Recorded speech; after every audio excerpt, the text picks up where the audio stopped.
Okay, I'll just give you a brief introduction. We're welcoming Dr. Ritu Mathur. She is an Associate Director of TERI, the Energy Resources Institute in Delhi. She's an economist and has been working for around 15 years of climate change mitigation issues. And we're looking forward to hearing from you about mitigation options and issues in India. So over to you for 10 minutes. And in terms of the format, we will have a quick Q&A directly after your presentation to us. Thanks. Over to you. Good afternoon. Thank you. And first of all, I would like to apologize for not being able to make it personally there to be with you at Canberra. And also would like to thank the organizers for giving me this opportunity, especially Peter and Stephen. So what I'll be doing today is basically going over the initiatives that India has had with regard to domestic mitigation, as well as touching on some of the issues and concerns that follow along with domestic action in India. Well, just to give a brief background about the country and the situation that it faces economically from the energy perspective. India is one country which is characterized by huge shortages in terms of commercial energy requirements, and also the lack of affordability of modern, clean, efficient fuel forms. So there's a very large population base, especially in the rural areas, which is still not provided with the kind of energy forms and the levels of energy forms that are actually required by them. So that becomes one of the main challenges, given that we know that the country needs to go forward economically, and we need the people to come out of the levels of poverty, of the very low per capita commercial energy requirements, and in order to have better lifestyles, be able to contribute more towards the economy. The need for increasing the energy requirements at a personal as well as the entire economy level are extremely huge. The estimates indicate something like the order of 5 to 7 times the current energy requirements by the next couple of decades. So that given itself, one of the main challenges facing the country is how to go along this direction in terms of increasing the commercial energy supply and bringing it to all these people spread across the breadth of the country in a manner that is sustainable environmentally, which does not pose problems to the local or the global environment, as well as provide it in ways such that it is affordable to the people and the requirements are fulfilled.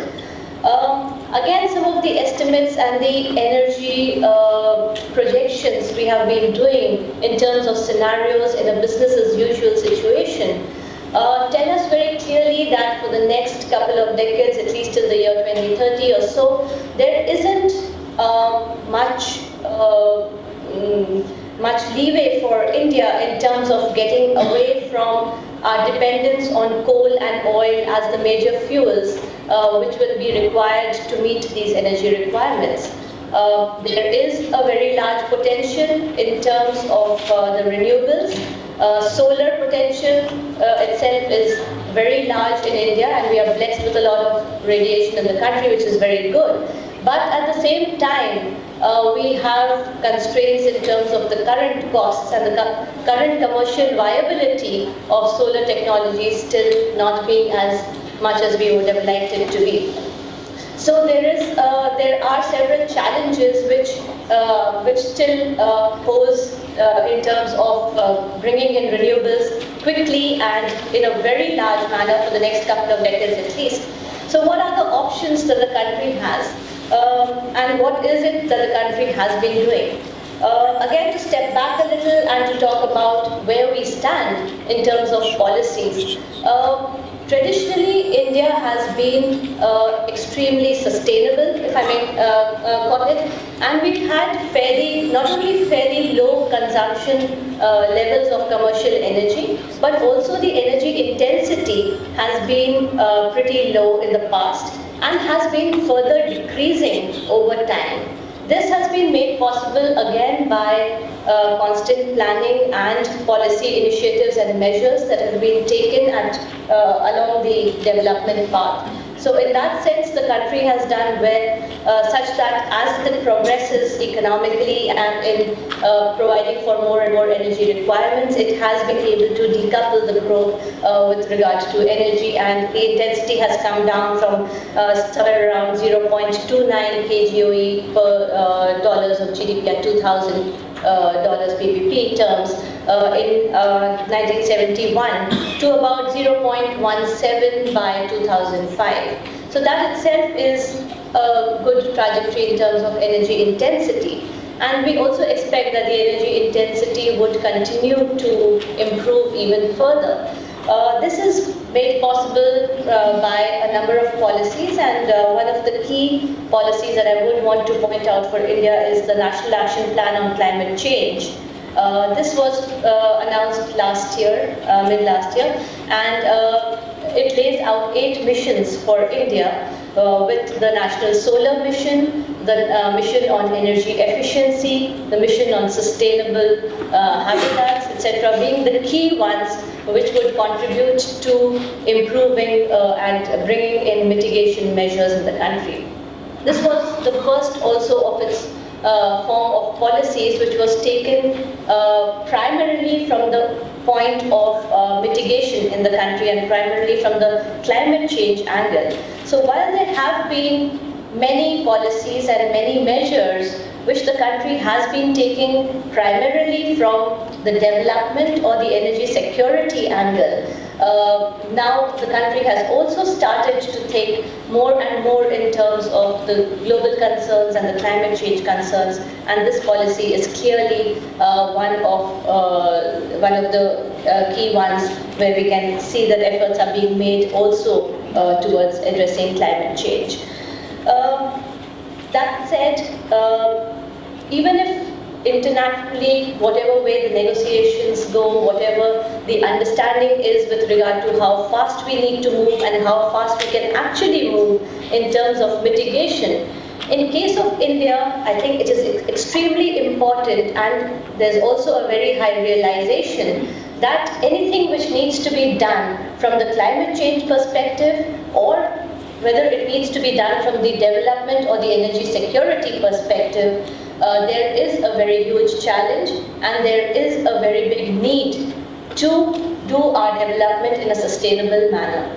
And the choices we have really linking either energy security or the climate change problem are essentially the same. These are 3-pronged. Firstly, energy efficiency, which of course is a win-win option, and several things can be done on the demand side as well as on the supply side. A lot of initiatives are already being taken, especially on the demand side. Now there is a lot of labeling, there are standards, there are 5-star ratings which have been put forward by the Bureau of Energy Efficiency, and there is a very big effort to try and get industries moving towards higher levels of energy efficiency. Not that this has not been happening in the past, but more and more efforts are being made to make this even more rapid and much more inclusive across the breadth of the various sectors. With regard to renewables, again, that is a very key and a very major element in what is required by India to move towards a more sustainable development path. Solar again is key, and the national mission places the solar target at about 20 gigawatts by 2020. So that again, the challenge there is very large, because while solar PV has sort of made some inroads, solar thermal concentrating power is still commercially not viable, and efforts need to be made to bring about a scale-up such that we are able to exploit this kind of technology much more rapidly and integrate it into the energy mix of the country much more rapidly and maybe sooner. Again, efforts are there on the nuclear front. The country already has a 3-stage program in order to increase its nuclear capacity. The hydro capacity, again, there are plans to take it up to its full potential. So while all these alternative energy forms would need to come in to replace coal and oil as the major fuels as they stand today. This effort needs to be scaled up even further, and policies are being directed towards that. With regard to the transport sector, which is the third main key element, again, there's a need to have an integrated transport system where much more public transportation is required. Plus, if we look at the long-term future, what is really required is a complete electrification of the transport sector, or a switch towards the alternatives which are based on renewable-based electricity, battery-operated vehicles, etc. And therefore, again, the thrust comes back to making renewables much more cheaper and commercially viable, such that you will not only generate power, but use this power then across all the demand categories also. The challenges, therefore, in bringing about these kinds of efficiencies and bringing about this change in energy mix away from coal and oil are essentially with regard to technology development and how fast we can bring about this technology development. And here, I think international cooperation becomes key. The scale-up globally becomes extremely crucial. With regard to financing, again, there are problems with regards to meeting the upfront financial costs and in being able to bring down the costs of these technologies rapidly. So again, there's a need for a global effort to invest in these technologies, to bring these technologies to suit local conditions, to be able to make them commercially viable in the country itself, and upscale the manufacturing capacity, upscale the skill level, etc., to be able to exploit this in a massive scale very rapidly. So I think I'm just going to stop with that as the key elements for India, reiterating energy efficiency, renewables, and the need for a sustainable mobility system for India as the key requirements. And the challenges, actually again, just being those of financing and technology to push these elements quickly into the energy mix. Thank you. Thank you very much.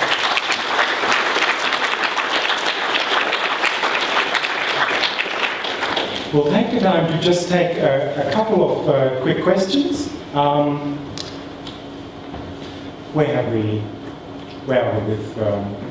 with questions, discussion? Ross Garno. How ambitious is the Indian Copenhagen Accord objective of reducing the emissions intensity of production by 25% by 2020? How hard will it be to reach that goal?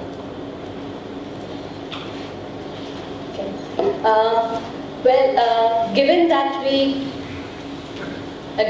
have had a good past in terms of reducing the emissions intensity over time, I do expect that we would continue to reduce the emissions intensity further.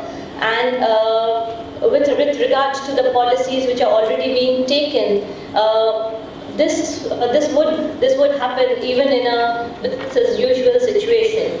That said, getting the emissions intensity down to 25% is not going to happen automatically and without effort. There will be a need to push for much higher levels of renewables, much higher levels of energy efficiency across sectors, and bringing in a much more diverse energy mix.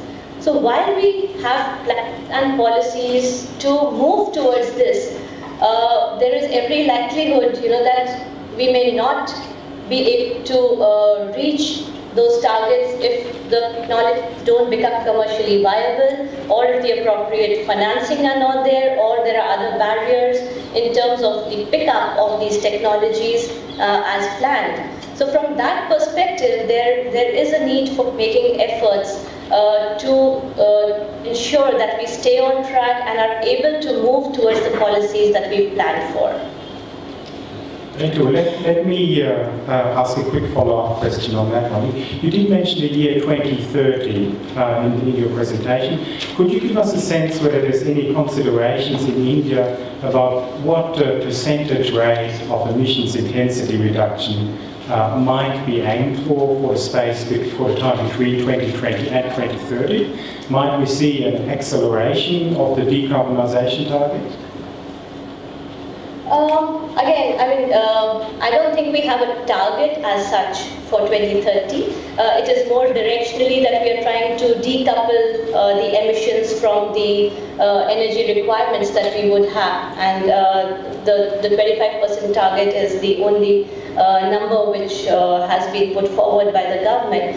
However, if there is an scale-up in the renewable technologies, if there is, if these become commercially viable, my personal sense is that India can go very rapidly towards exploiting the solar concentrating technology, and this could reduce the emissions intensity much more rapidly beyond 2030.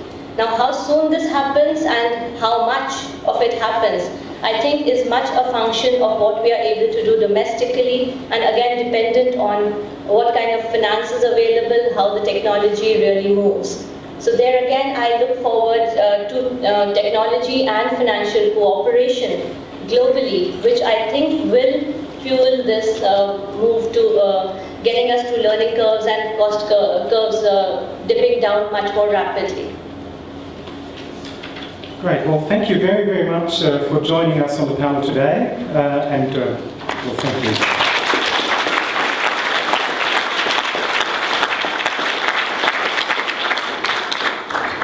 Next, we welcome on the panel Dr. Arief Yusuf.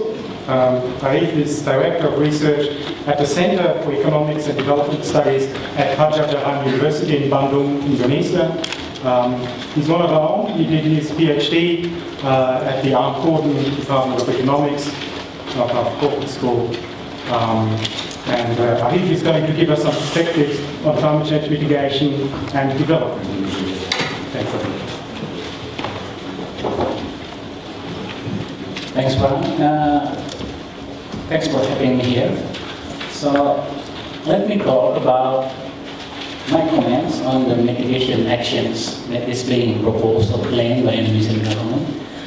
But before doing that, let me first share my view or talk about at least 4 important issues that I think signify the importance of climate change for Indonesia, and also signify Indonesia in the global actions for mitigations. So the 4 important issues. The first one is that Indonesia is among the most vulnerable to climate change impact. The ADB study last year suggests that Southeast Asia will burden the burden of Southeast Asia is 3 times the global average. And then Indonesia is among the biggest country in Southeast Asia, and it's vulnerable to the manifestations of climatic impacts such as flood, typhoon, landslide, and sea level rise. So this is the hotspot of one of our studies in regard to vulnerability. If we also add the sensitivity, which is actually population density, and also the ability of adaptations, then it turns out that after examining 590 subnational across Southeast Asia, 8 of the 10 most vulnerable subnational region is in fact in Indonesia. So this signifies the importance of climate change for Indonesia. That's the first issue. The second one is Indonesia is among the biggest greenhouse gas emitters.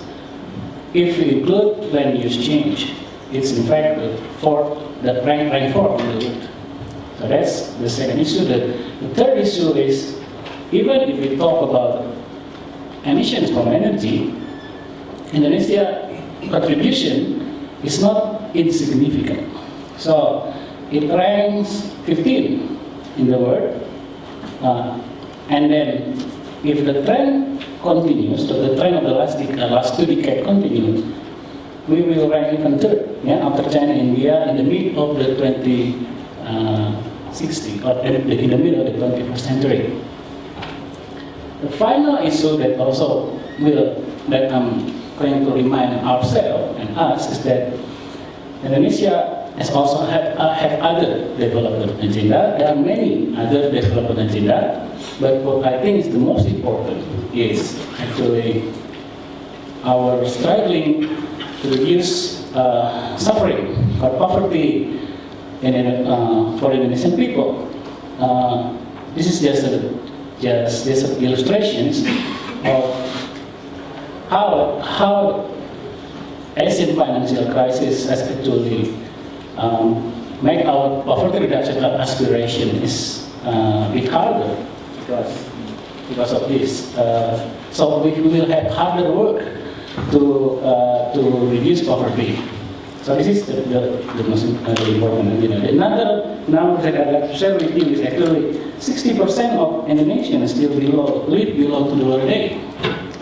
It's a lot higher than China, 160%, but still below India. And then one of the what I think is among the most important reasons why is this happening is because we have a problem with underemployment. That's the root cause, which is I think important in poverty. So that's the very important issue that I think is important for Indonesia, and this is the most important development agenda that has to be always bring with in any discussions about the climate change mitigations for Indonesia. Now let's talk about the mitigation action. Okay, so my first impressions of Indonesian action is that it has strong commitment. Everyone agrees Indonesia is among the first country of the developing country that shows seriousness in committing to reduce emissions. And that, we know that 26% will be done domestically, unconditionally, and then another extra 15% if we have international assistance. And my observation for the last 2 years, that commitment, and it is not only about commitment, and Indonesia also show that with actions.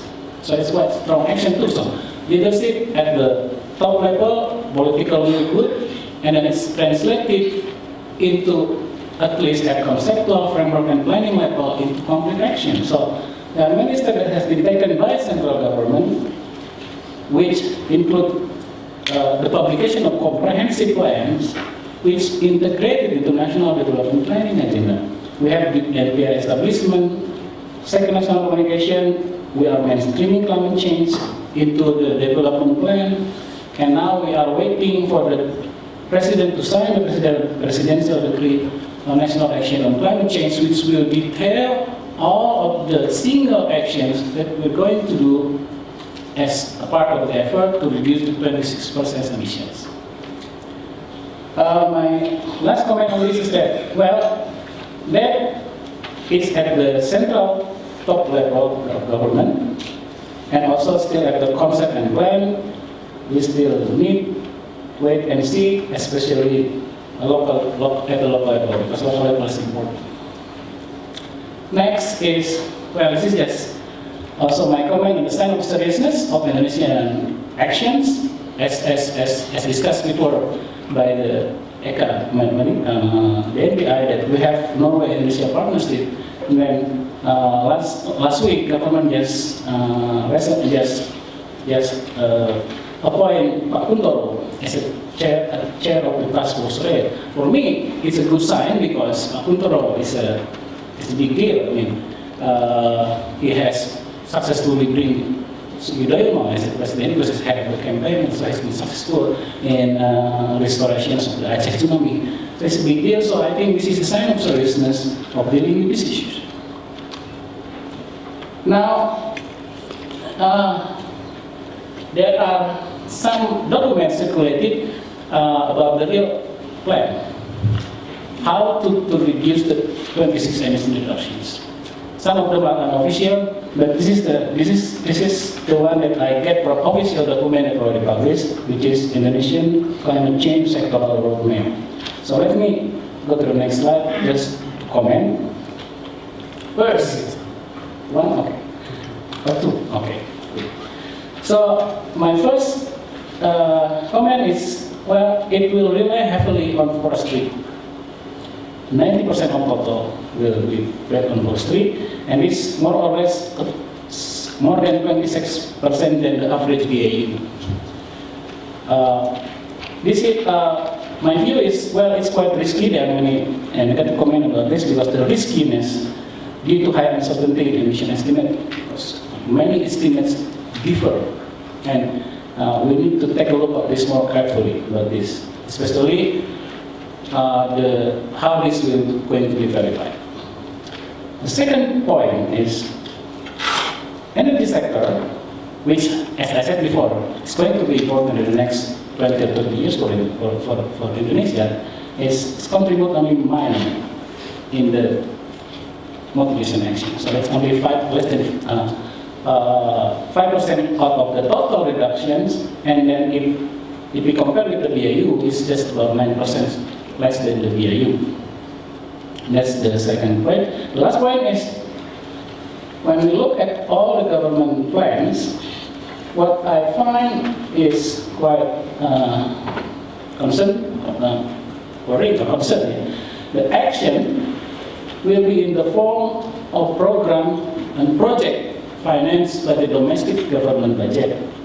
So I don't see any discussion on changing the structure of economic incentive, which in my view is very important at the grassroots level, where all the things are happening in action.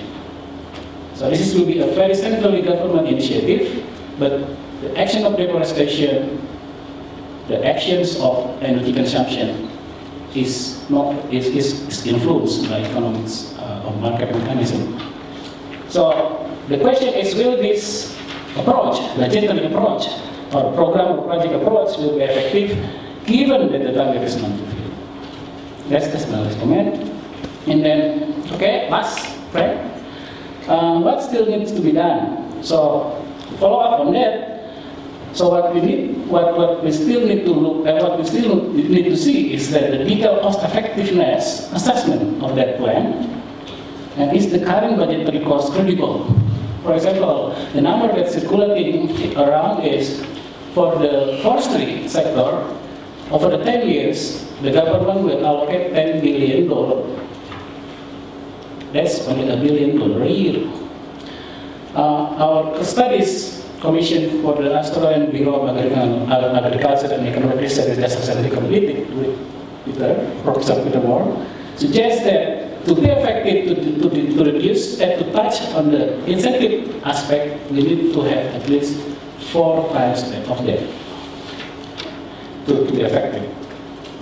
And considering as well, in 2000, Indonesia still spent more than $6 billion on fuel subsidy. That's 8% of the government budget. So how can we talk about spending $1 billion a year of reducing emission, but we still spend $6 billion for subsidizing carbon-intensive activities?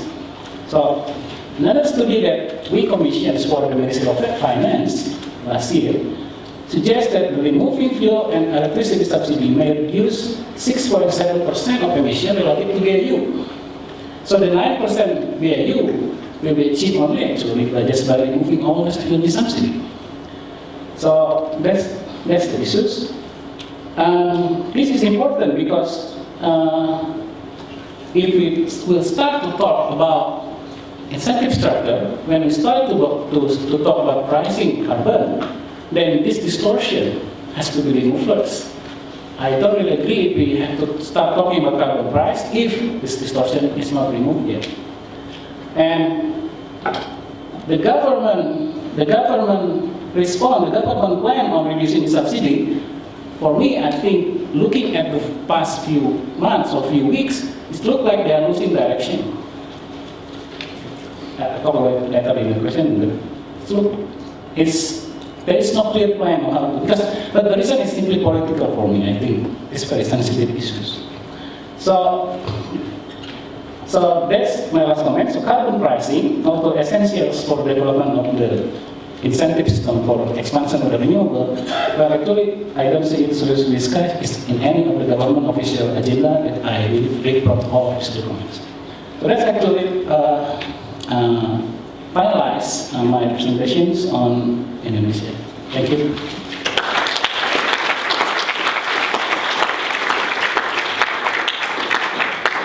Well, indeed, the importance of a carbon price and the difficulty of achieving one, which is probably a theme that we'll be taking up in the next presentation as well. We're welcoming Professor Seiji Ikkatai. He's a professor at the Institute of Economic Research at Kyoto University. He holds a PhD in the economics of climate change policy, and he has formerly been with Japan's Environment Agency, the Ministry of Environment as well. Thank you. Thank you, Dr. Jotzo, for your kind introduction. I'm very honored and very happy to be here, and I'd like to thank again the organizers. And only problems for me and maybe for you is my English. So if you, I'm happy to take any questions, but if you make any questions, please shift your gear into the low position.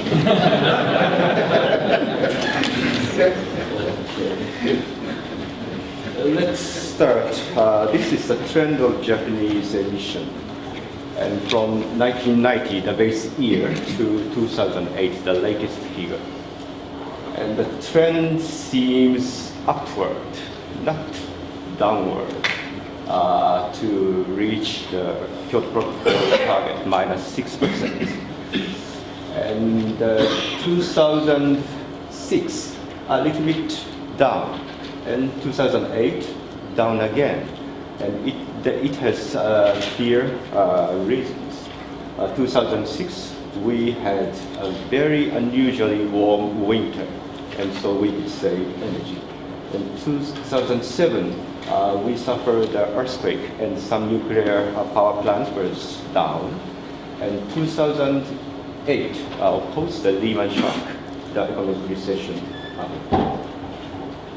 So this is the emission sector versus by sectors.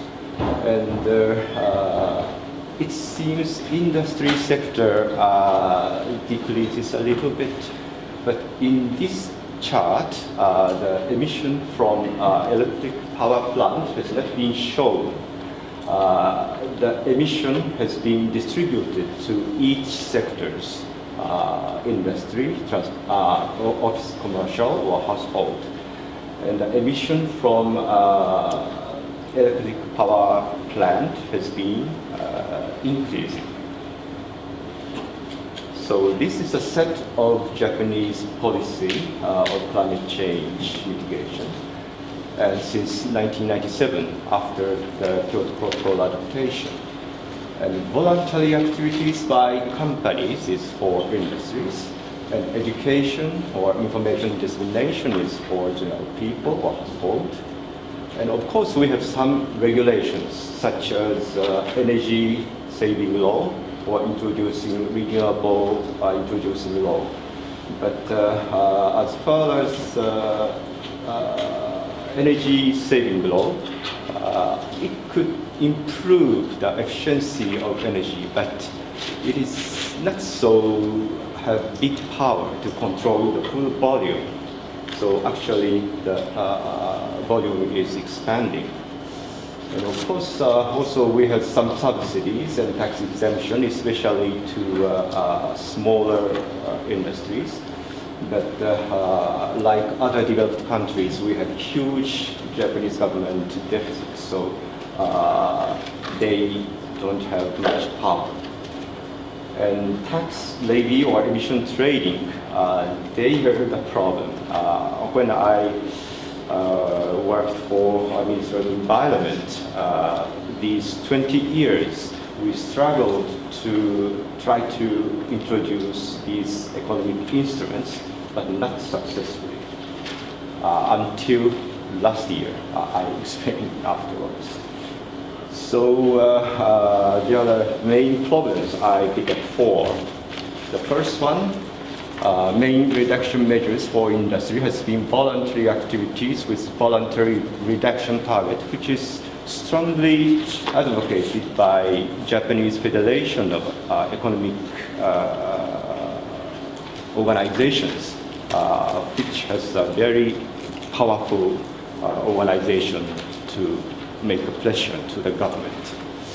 And the second one is main reduction measures for residential and transportation has been national campaign for greenhouse gas reduction, except tax reduction for car, etc., etc. So sometimes governments say, let's reduce CO2 1 kilogram per 1 day. And market-based economic measures as carbon tax, cap and trade, so on, have not been introduced. Therefore, there are almost no reduction pressures from the market to industry. And the last one, coal has been relatively cheap energy source, and coal burn power plants have been increased. Yeah, we should thank very high quality, cheap Australian coal, actually. And this is the result of my own research in Kyoto University. And based on the analysis of environmental report of 1990 to 2006, it's a voluntary document from the industry. And financial documents of around 200 companies. I collected about 1,000 panel data and analyzed that data. And I found out the conclusion is the average marginal reduction cost is still minus. Therefore, there is still some potential to reduce greenhouse gas without cost. Maybe this is the different images for Japan you have in Japan. Yeah, of course, in the future, we will face higher reduction costs, but right now, my research says it's not so high. And also, based on the research through inquiries to, actually I sent 2,400 inquiries and 6 companies answered, and Japanese companies. It is difficult to expect further substantial greenhouse gas reduction with current voluntary reduction activities only. And the third one is that there are almost no companies that calculate their marginal greenhouse gas reduction costs properly. It's surprising that there are no standard model here, so it is not surprising. Okay, so last year, like Australia or USA, we had a historical ruling party change. So the new ruling party, Democratic Party, pledged Japan will change climate change policy totally. And so this is a similar set of EU type 25 target and Japan trade or carbon tax or feed-in tariff. But please note this 25% has a full condition. If other major emitters agreed ambitious targets. So this is my own result. The 3 important points. Establishment of long-term comprehensive policy framework by the government for affecting companies' investment activities and individual activities. Otherwise, anything has been changed. And the second one is introducing market-based greenhouse gas reduction schemes is necessary. The voluntary activity sounds nice, but only that activity could not change the society. And the third one is a plural target achievement, not only for climate change mitigation, but also employment, international competitiveness, energy security is important. It's already applied by EU, and Korea is now proceeding this direction. So I skip 2, and please see this chart. This is energy efficiency improving curve. And from 1973 to 1990, Japan achieved much energy efficiency improvement. But after 1990, it is stable, or rather worse. These 1973 to 1990, it was the time of 2 times oil shocks. Energy prices doubled or 3 times suddenly. So industry people and every people try to rationalize to use the energy consumption. So this is my last slide. Sorry, maybe a little bit over time. But I think CAP is one of the most important key concepts for a low carbon society. And CAP is important both for human beings' survival and countries' economic survival for the future. And it is, but point is it possible for us to establish stringent CAP by ourselves? Otherwise, we suffer like Easter Island civilization tragedy. And market mechanism and collaboration among stakeholders are essential in the stringent CAP. And the stringent CAP could produce innovative technologies and business models. And the stringent CAP could create sustainable production, consumption, and lifestyle well-being. Thank you very much for your attention. Ross, can we ask you to rejoin the panel for the discussion, which will give us an opportunity to discuss themes around Japan, Indonesia, and the world, in fact. So we move straight back to where we left off, and that is Imran, and then we're back. That's right. Yeah, thank you. I just hope I remember my question accurately.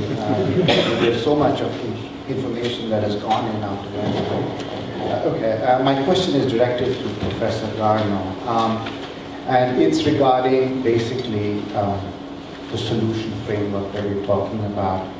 And I think it's been alluded to in this presentation as well on the issue of carbon price.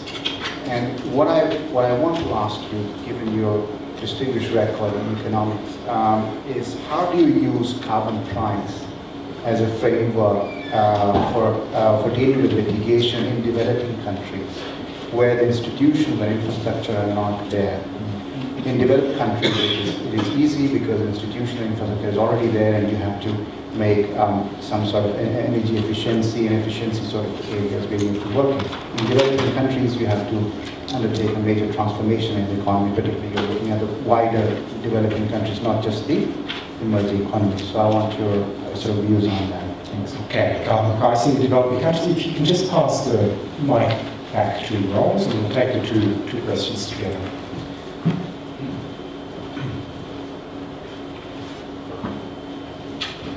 Thanks. Fergus Green from Alan Arthur Robinson. My question is also for Professor Garno. It also relates to carbon pricing, but in Australia, you talked about the prevailing sort of bottom-up approach, the likely continued absence of an international agreement, and I'd just like to get your thoughts on how you see that influencing carbon pricing policy in Australia, and in particular, given that Australia won't have an internationally agreed target anytime soon, does that sort of militate against having a pure ETS, given that the target for a pure ETS would be arbitrary?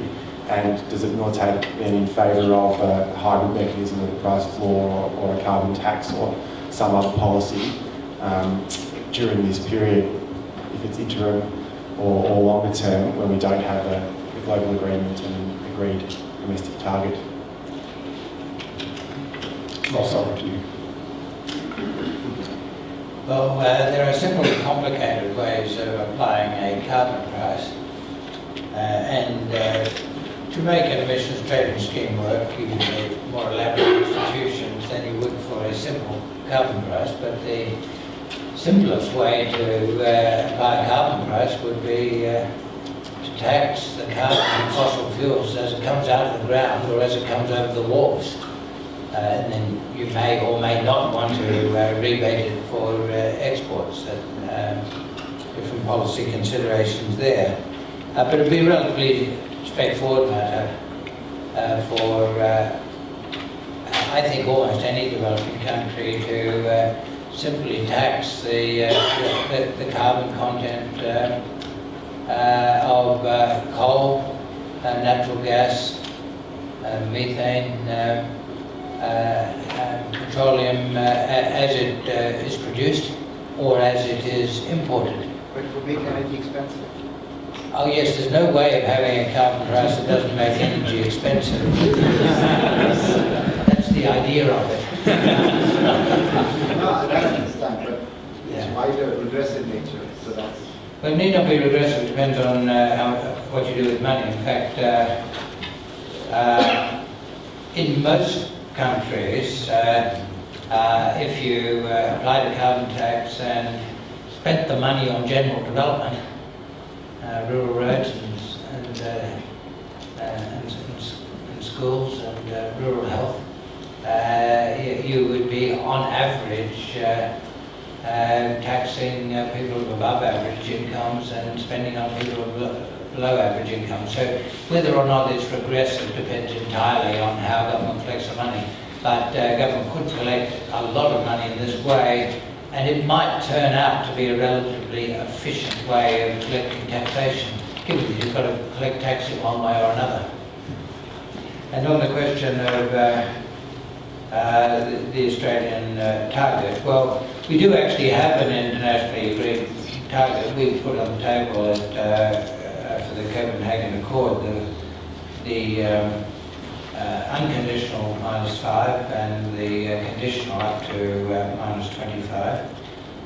Frank has recently presented some work, saw a reference to it in this morning's papers, that suggests that under the conditions we've specified for the conditional target, then -15 will be warranted, and you can see Frank's paper to see the logic of that. Now you could simply embody that target in a 5 or the 15 or something else in a domestic emissions trading scheme. I myself was cautious about embarking on a floating price ETS before we had opportunities for substantial international trading permits. There would be a better chance of deeper markets and therefore more stable markets over time, better able to handle shocks if the Australian ETS was embodied in a wider system of trade. So for that reason, I suggested in my report that if there was no basis for substantial trade in entitlements after or when our ETS came in, and this is there in the original review in 2008, it's not new, then it would be sensible to fix the price until there were deeper international markets and opportunities for trade. I thought it would be sensible still to put in the institutions of the ETS, the compliance mechanisms, getting people used to how it would work. And then but for the initial period, the regulatory authority would sell permits at a fixed price, at an announced fixed price. That price would rise over time. Our modelling showed that over time, the permit price would increase by an average of 4% per annum in real terms for a long time. So I suggested a base price, I think it was $20 a tonne in 2005, prices rising at 4% per annum plus the inflation rate, and continuing like that until you had the opportunities for trade. That's what I thought then. I'll have to think about what I think now and put it in the update. Thanks, Ross, for the reference to that paper. There's copies of it outside and also recent working papers by other colleagues in the Centre for Climate Economics and Policy. I'd like to give the opportunity to Arief to just say a few words about potential regressivity of a carbon tax and fuel subsidies, and in the meanwhile, we'll be looking in particular for question or two on Japan. Thanks. About the concern of the regressivity of carbon tax, actually the literature says it could be the case, especially from the developed countries.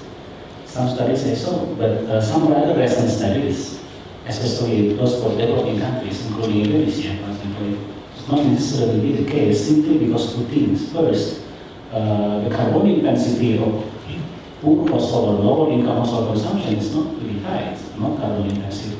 And secondly is, if there is a restructuring of the economy, it will be a gas industry which is more capital intensive, and capital, and the return to capital are the highest component of richer household income, and income of the richer household. So the regressivity is not really, it's not necessarily to be the case for developing countries, especially some recent study suggests not.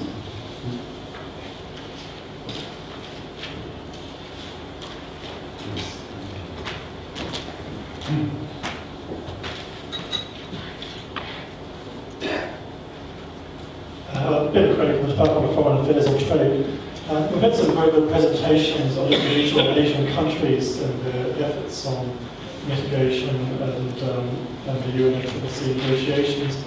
I'm interested in each of the panel's views on what scope the APEC or the East Asia Summit process could play in providing a forum for East Asian countries, ranging from India to Australia, New Zealand, right up to Japan, Korea, China, countries geographically in the middle, all the AS countries, and possibly APEC, in providing a forum for these diverse countries to show how countries, from a regional perspective, but also varying levels of development, can show how differences can be resolved, not necessarily through a legally binding agreement, but along the principles that we described earlier of getting on with the job.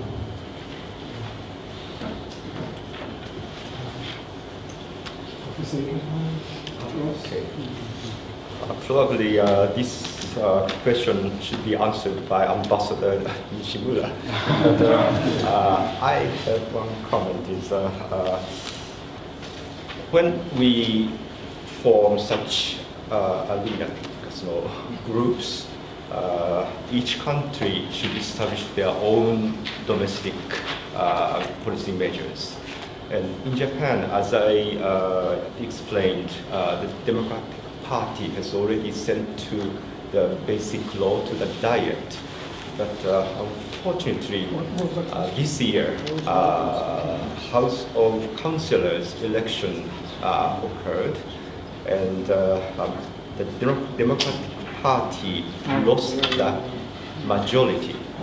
And that makes big problems for that bill. And in Japan, we should pass both houses when we get one law.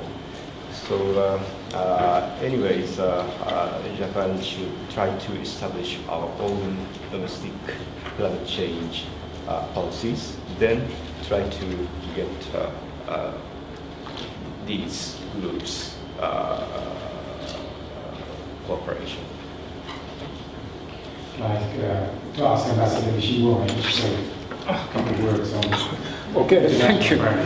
Well, in my view, yes, indeed, you all guys, you feel so angry with the way how this is being negotiated because of this tremendous confusion, as we have witnessed in Copenhagen, and that confusion is continuing. Therefore, there are lots of people in the school of thought coming up, and as a matter of fact, this is not new thing, and this has been this way for some years, arguing that one other or several other forum or fora could be utilized so as to make a sort of consensus. I see merits in those arguments. As a matter of fact, yes, indeed, there can be these forums like G20 MEF forum, which is organized by the United States, which can, all these fora can contribute to forge, to create a wind, to create a kind of wind which must be blown so as to, but they cannot make decisions. After all, we really have to come back to UN forum. People talk about going away from UN forum. This is so out of reality. So therefore, I think, yes, indeed, lots of fora can contribute to create sort of consensus, which can have an impact in the negotiation. But at the end of the day, we really have to go to 180 countries congregation. Thank you, Ambassador. Final question of the session goes to Professor Andrew.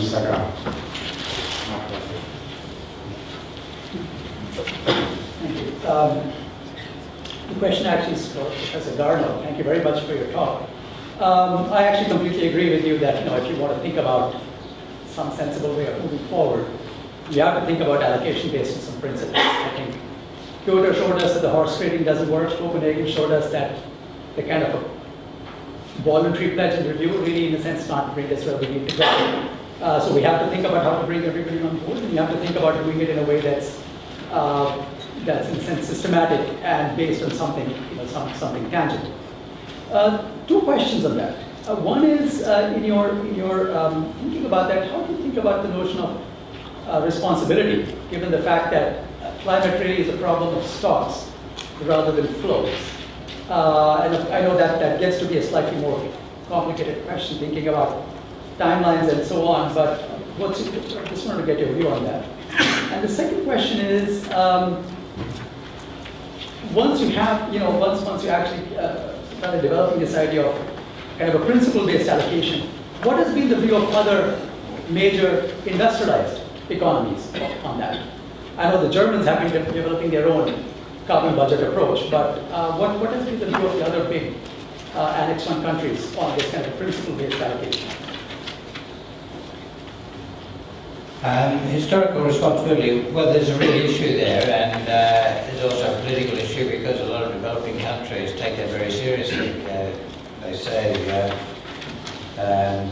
we're in the situation we are now because the developed countries have put a lot of emissions up into the atmosphere.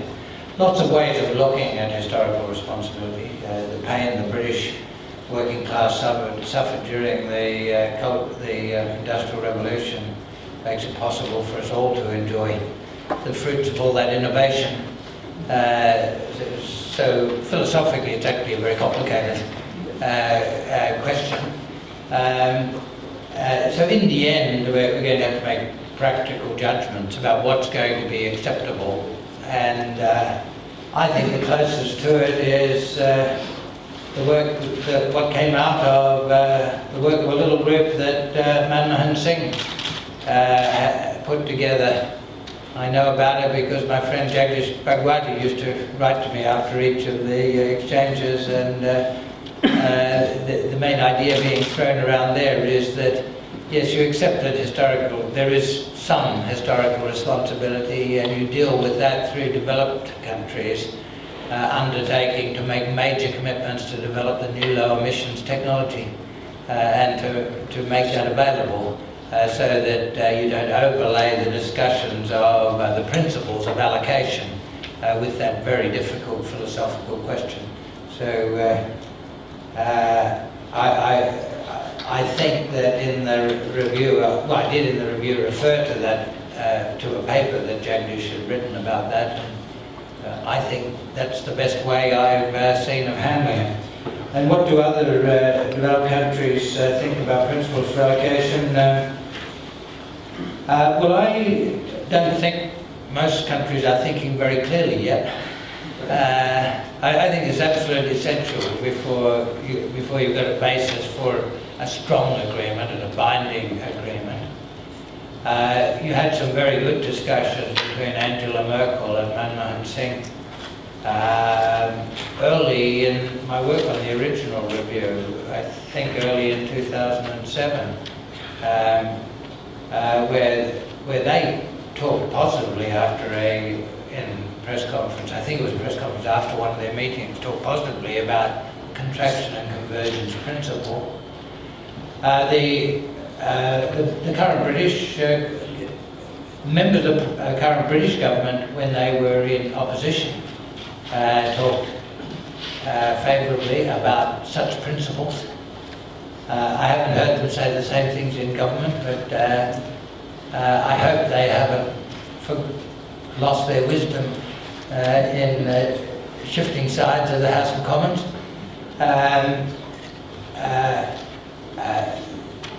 In general, there is a little bit of caution about talking about principles because, and I've had some discussions with Nick Stone about this, the caution is that these are going to be contentious. It's going to, but I think it's a point of contention that you have to face up to.